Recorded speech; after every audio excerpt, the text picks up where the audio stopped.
اسلام سے پہلے تمام مذاہب میں ایک سے زائد شادیاں کرنے کی اجازت تھی، اور یہ اجازت لامحدود تھی۔ اسلام نے سب سے پہلے اس اجازت کو 4 تک محدود کیا۔ اللہ تعالیٰ نے قرآن مجید کے 4 سپارے کی سورہ نساء کی آیت نمبر 3 میں ارشاد فرمایا، اور اگر تمہیں اندیشہ ہو کہ یتیم لڑکیوں میں انصاف نہ کرو گے تو نکاح میں لاؤ جو عورتیں تمہیں خوش آئیں، 2 اور 3 اور 4 پھر اگر ڈرو کہ 2 بیویوں کو برابر نہ رکھ سکو گے تو ایک ہی کرو، یا کنیزیں جن کے تم مالک ہو، یہ اس سے زیادہ قریب ہے کہ تم سے ظلم نہ ہو۔ اس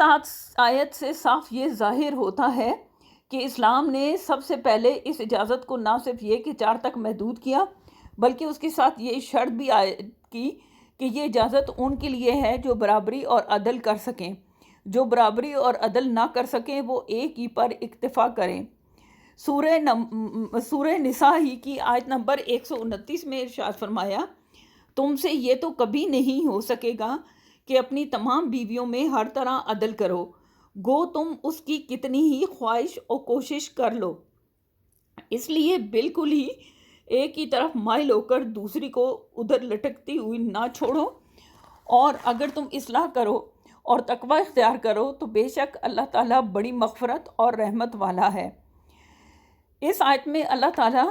متنبہ کر رہا ہے مرد کو کہ وہ کتنی ہی کوشش کرے، اس کے لیے انتہائی مشکل ہے کہ وہ 2 بیویوں میں بھی انصاف کر سکے، جس سے صاف ظاہر ہے کہ اسلام ایک سے زیادہ شادیوں کی ترغیب نہیں دیتا اور نہ ہی اس بات کی حوصلہ افزائی کرتا ہے، بلکہ ڈراتا اور خبردار کرتا ہے، جیسا کہ حدیث نبوی صلی اللہ علیہ وآلہ وسلم ہے، جس شخص کی 2 بیویاں ہوں اور ان کے درمیان عدل نہ کرے تو قیامت کے دن اس حال میں آئے گا کہ اس کا ایک حصہ لٹکا ہوا یعنی فالج زدہ ہوگا۔ اگر آپ کو یہ ویڈیو پسند آئے تو ویڈیو کو لائک کریں، شیئر کریں، چینل کو سبسکرائب کر لیں۔ دعاؤں میں یاد رکھیں، اللہ تعالی ہم سب کو اسلام کو سمجھنے کی، قرآن مجید کو سمجھنے کی اور عمل کرنے کی توفیق عطا فرمائے۔ آمین یا رب العالمین۔